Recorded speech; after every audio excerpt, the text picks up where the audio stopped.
Who is Rene Redzepi?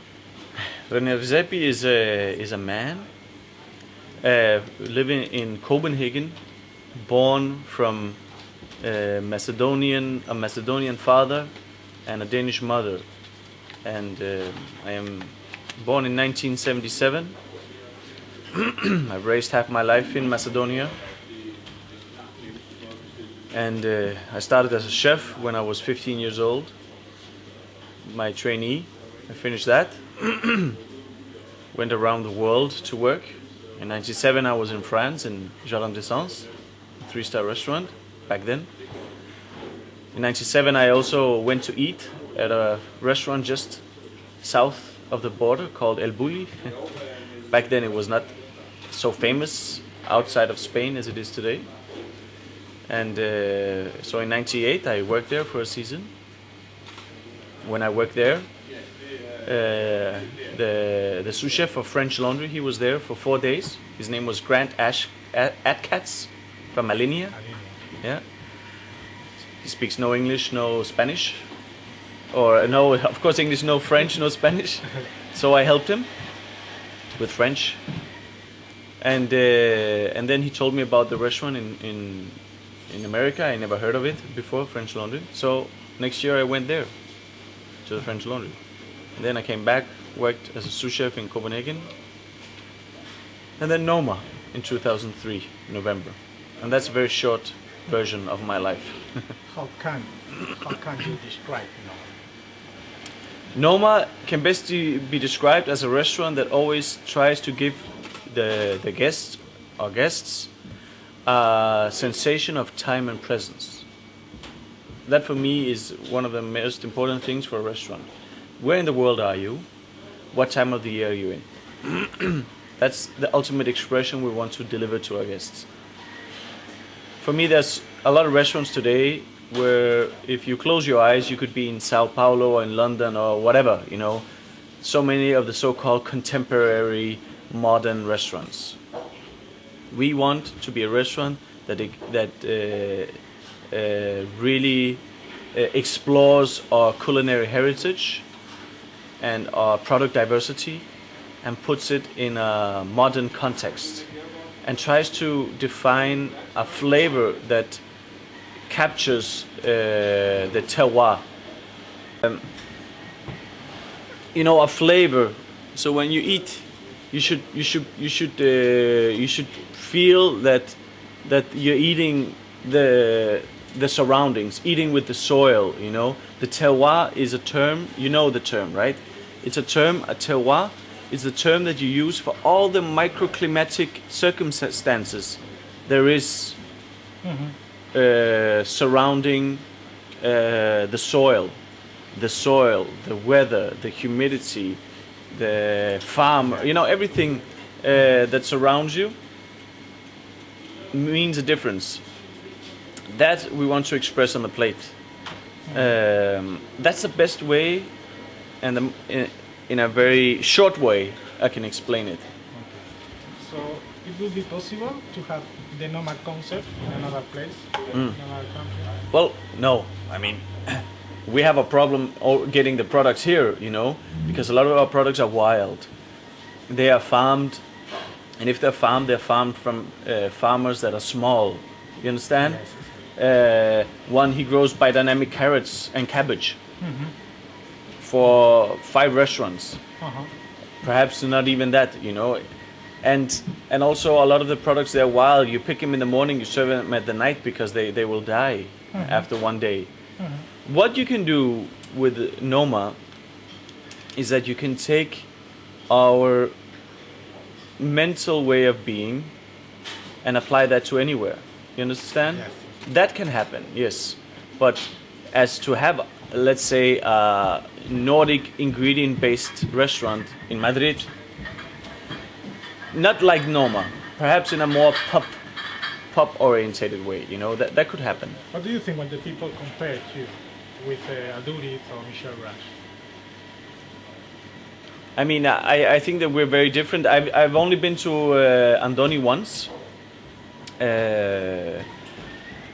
which was, wow, it's many years ago now, and I've never been to Michel Bras.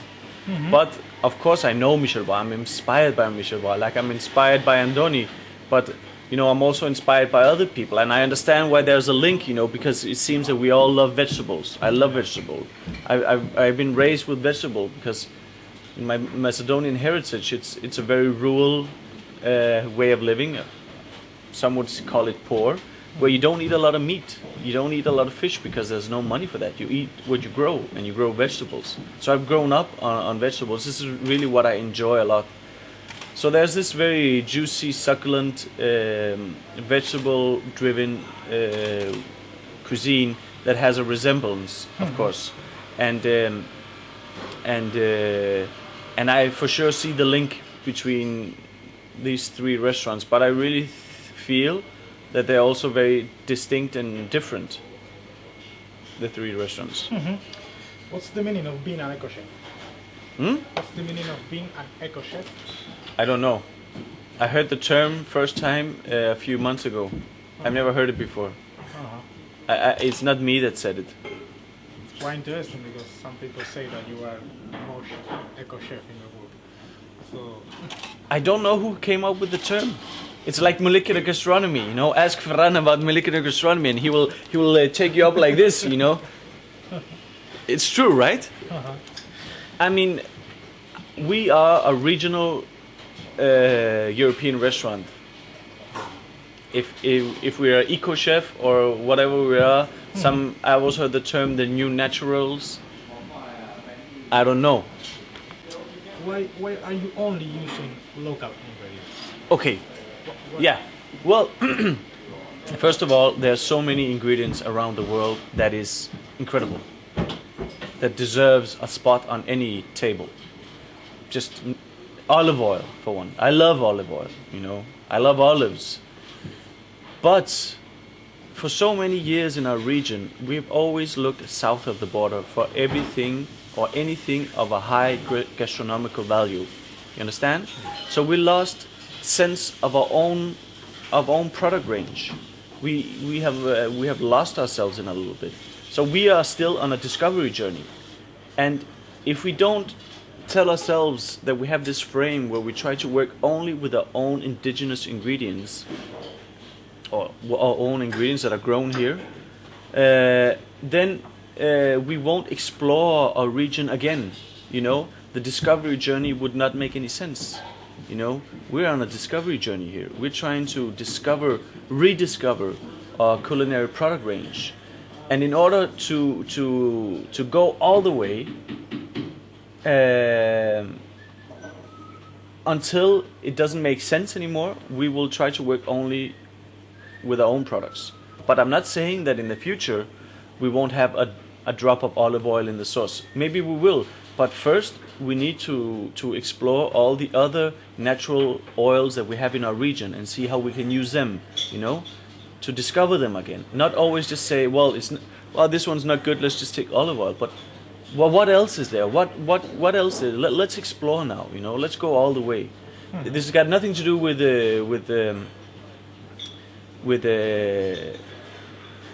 you know, with saying that the ingredients here are better. I'm not saying that, because there's great ingredients everywhere. But we just need to discover them again. And I think the easiest thing to do would be to constantly, every time there's a little problem, just to say, okay, let's take the olive oil, let's take the Iberico ham now, you know, because they are ingredients that are world-class, smashing, and they will fill in the holes, you know. But it challenges you to search more and be more creative with what you have. What is the best oil here? Right now, I'm very, very happy with mustard oil. Mustard oil. Yeah, mustard seeds. Perhaps have you got mustard seeds here? Yeah, yeah. Mustard is a very big crop in Scandinavia, and we also have some incredibly good rapeseed oil. Rapeseed. Yeah, not grape but rape. A rape. Yeah, which is in Spain, you know, you do the huil de colza. Yes. But you have the one for frying. They have one that you cold press. Yes. Which from the Isle of Bornholm, which is also fantastic. Okay. And you have oils from flowers, seeds of flowers, which is also fantastic. Walnut oil, hazelnut oil, also fantastic. How do you get oil from flowers? The seeds, The seeds. yeah, yeah. Oh. That's you see. Yeah. Already you there, you're saying, well, it's the same for us. You know, we need to discover these things. If we just say, okay, let's take the olive oil, we would never discover this. You understand? Yes. Wow.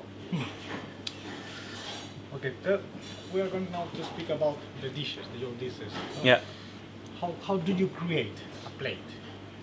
Well, it always, I mean, it's a difficult question because you know this yourself as a chef that inspiration can come from anywhere really, you know, and sometimes it's just using your intuition as a chef. Sometimes it's the spur of the moment, you know. What's the moment that you can describe the feeling when you say, wow, this is good? I mean, what is always the starting point is what's in season. That's the starting point. What does our farmers, what does nature tell us that we will have for the next 3-4 weeks or the next month? That's the starting point. And then we always, you know, since you have such a close relationship with the people getting the products for us, also ourselves, we go in nature and pick ourselves, and the farmers are close friends. Once you have that relationship, it's difficult for you to manipulate the product too much. You understand? You always want it on the plate to have a connection to its origin, and when that happens, when you feel the connection is so clear, that's when I feel most happy. You know, when you happen to create a dish that feels modern, that has a story, and that has the connection with its origin, that's when I feel very happy. So, to be a good chef, it's not enough to be just a good cook. So you have to know how to grow the things. For sure. I think on this level, it's much more. I mean, for sure. To be a good head chef, I think, you must have an understanding on how things work on a bigger scale. You know, where do things grow from? You have to know that the pigs doesn't grow on a tree, you know, or how an asparagus grow. You have to, for me at least, that's my opinion, that you have to be able to harvest yourself, and you have to know a lot of things. You know, it's on this level. On this level, it's not enough just to be able to cook the fish perfectly. It's not enough. This was many years ago that going out to fine dining or a gastronomical meal, you know, when the fish is perfect cooked, or that the sorbet has the perfect texture. This now today, this is normal. Huh? Everybody expects this from each restaurant. Now you have to have a much stronger story in your food, much stronger link to something in your food. You've said that El Bulli saw you the sense of freedom. Can you explain that? Well, I mean, I know a lot of chefs that have been to El Bulli, and a lot of chefs have been to Thomas Keller and so on and so on. You know, for me, the most significant thing from El Bulli, and I had this when I was there many years ago, when I left there, was I left there with this. I closed the door behind me and said, wow, what am I gonna do with my culinary career? You understand? Before that, there was only French cooking. Perhaps there was a touch of ravioli or a cannelloni somewhere, you know? But high gastronomy was French cooking. I thought that was my future as well. You know, I didn't see the possibilities within our own region. No way, you know. I was young and I had been trained that French cuisine was high gastronomy. Danish cuisine was peasant food, you know. It was it was food to be in home. And suddenly you see yourself in a restaurant where it's very modern, and you have a chef that's going his own way, no matter what the established gastronomical elite says, you know. and you see in there that that there's other ways of doing things. That perhaps there's no absolute truth to anything. You understand? And when I left there, I just left there with a sense of openness, freedom, a sense of always look for the possibilities. You know, don't be satisfied with what you know. Maybe what you know is not the truth. Beautiful title for Yeah. a diary, maybe a diary. Yeah.